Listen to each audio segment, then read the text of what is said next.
Në forumin e tretë ndërkombëtar për gratë, paqen dhe sigurinë organizuar në Kosovë, kryetaria e Kuvendit Elisa Spiropali tha se zgjedhjet e fundit parlamentare rikonfirmuan orientimin e pakthyeshëm pro-europian që kanë zgjedhur shqiptarët, theksoi dhe rolin dhe përfaqësimin e grave në kuvend. Zgjedhjet e fundit parlamentare rikonfirmuan orientimin e pakthyeshëm pro-europian që shqiptarët kanë zgjedhur dhe shënuan një pjesëmarrje të gjerë të grave si një komponent konkurrues dhe përcaktues. Ne ja arritëm të ruajmë përfaqësimin e grave në Kuvendin e Shqipërisë në të njëjtin nivel që e kishim, 50 gra nga 140 deputet, ose rreth 36% e trupës parlamentare.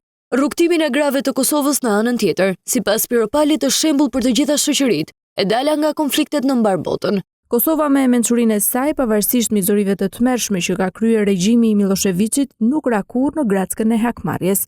Përkundrazi punoi pa u lodhur për ta kthyer dhimbjen në forcë, punoi për t'i dhënë fund luftrave dhe për të shmangur konfliktet, investoi tek liria dhe sovraniteti i kombeve dhe popujve.